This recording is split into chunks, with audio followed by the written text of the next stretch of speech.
Is blindness a barrier? No. Is deafness a barrier? No. Are mobility, learning, cognitive disabilities, speech impairments and others, or even a combination of them, barriers? No way. Lack of accessibility is. Welcome to Web Accessibility for All. Follow the blind. This journey starts now.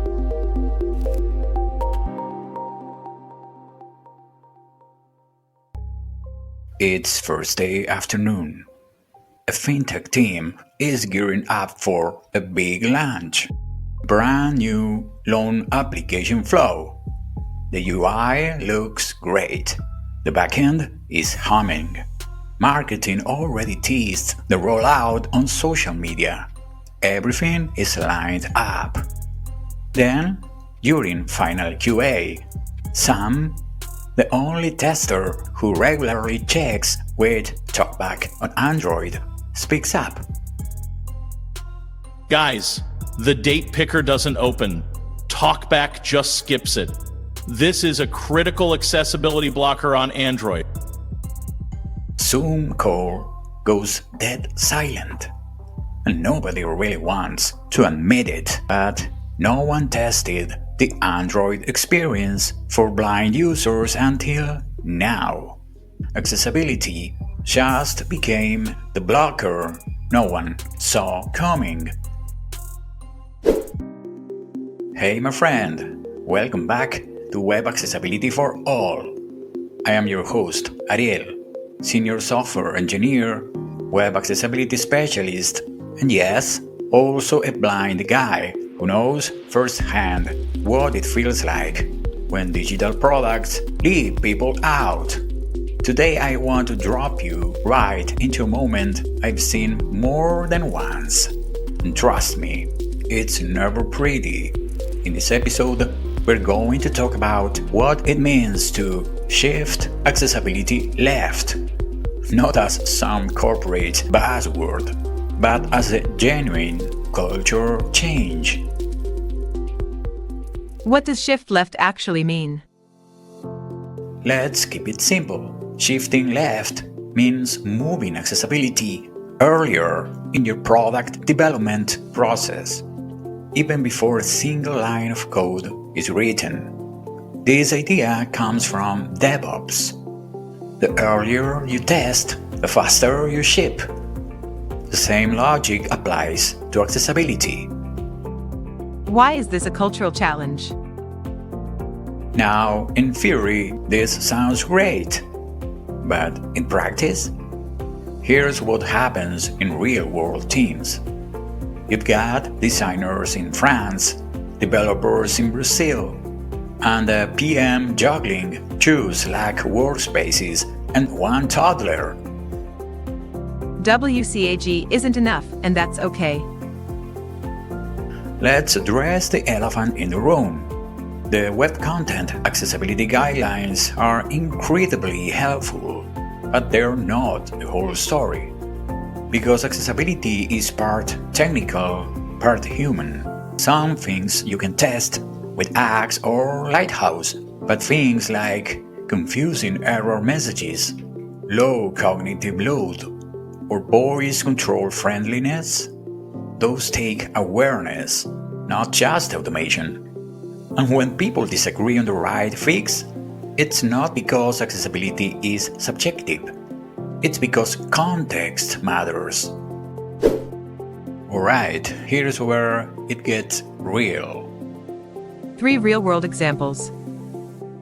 Situation 1. The case of the invisible modal on Android. Scene, final sprint review. Everyone's proud. The UI looks sharp.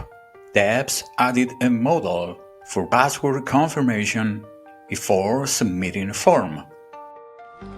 I love how clean this looks. It just fades in so elegantly. We even animated the backdrop. Pure CSS, accessible modal pattern, right? Wait, I'm testing this on Android with TalkBack, and nothing happens when I tap submit. No confirmation, no modal, just silence. Did we test whether the modal is announced to assistive tech? Is it in the accessibility tree?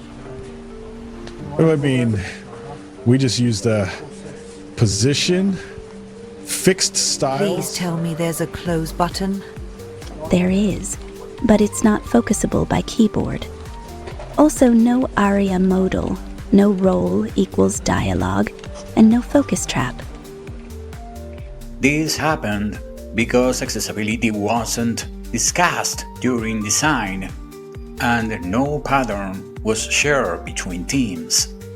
By the time it reached QA, it was a shiny component that excluded users who rely on assistive tech, especially on Android. If the team had shifted left, they would have agreed on a semantic tested dialogue pattern. The dev would have used a native dialogue or a well-documented ARIA pattern. QA wouldn't have been left to play accessibility detective during crunch time. Situation 2. The drop-down with a mind of its own. Scene: mid-sprint review. The team is demoing a sleek new dashboard with custom filters built from scratch. We replaced the default select elements with fully custom dropdowns, pure React, no browser style, super clean. They match our design tokens perfectly. The shadow depth aligns with our component library. Okay, but when I try to tab through it using keyboard, the drop-down doesn't open. Also, I don't hear anything with NVDA. Does it announce the expanded state with aria? We didn't add ARIA yet. It's all managed state inside the component. Wait, did we check if screen readers know this is a menu at all? Right now, it's just a div that looks like a button but doesn't behave like one. It's not focusable. It doesn't announce itself. It doesn't close on escape. It's invisible to assistive tech and basically unusable for keyboard users. This is what happens when a component is designed visually first, engineered in isolation, and tested too late.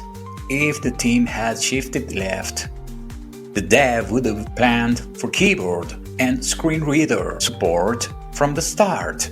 QA wouldn't be fighting a custom component with no semantic meaning. Situation 3. The contrast crisis on legal eve. Scene is the night before the compliance review. The team is doing a one last pass for the new public-facing onboarding page. Legal is set to review it at 10 a.m. tomorrow. We finally launched the new visual style. Soft pastels, subtle gradients, nice calming vibe. Users are gonna love this. Yep. Swapped out all the colors last night. Button hover states match the mood board exactly. Uh-oh. What? No. What? The primary call to action button has 2.821 contrast against the background. That's a WCAG failure. Please tell me we can fix it with a tweak. What? If I increase the contrast, the color harmony breaks. That red will look like a siren. And if we don't fix it, you'll lose compliance.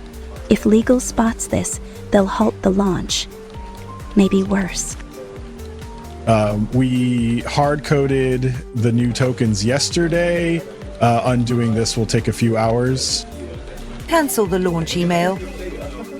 Color contrast is one of the most testable WCAG failures, and yet is often missed until the very end, because no one brought it up during branding or early design.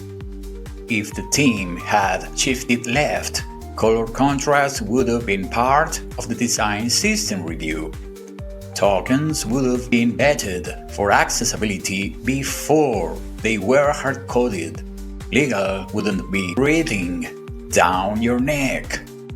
Shift left is a team practice. Shifting left means making accessibility part of your culture, not just your QA's checklist. It means reducing rework, avoiding surprises, and keeping your product team and users a lot happier. It's not about being perfect. It's about being intentionally early. Training for shift left. So, how do you train your team?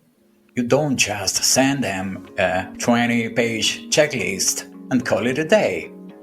Instead, you train by role.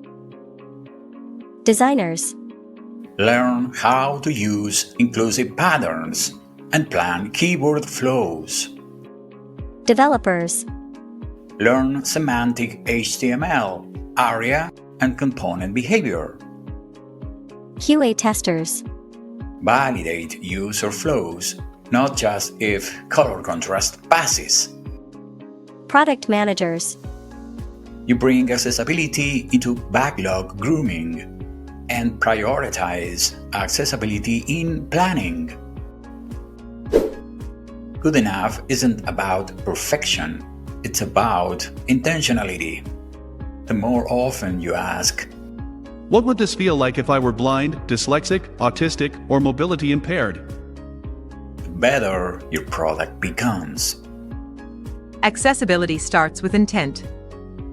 So, here is the truth.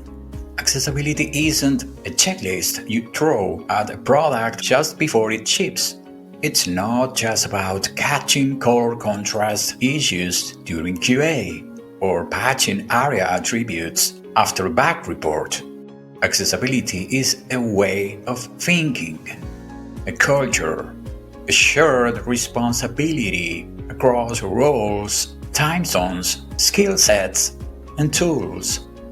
When we shift left, we're not just avoiding technical debt or saving money. We're giving every person a chance to belong in the experience we are creating. And that starts at the left side of your timeline.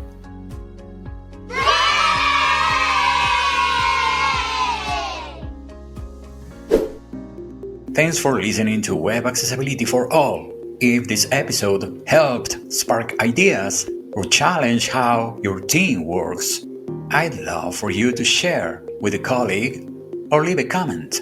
Until next time, keep building with everyone in mind.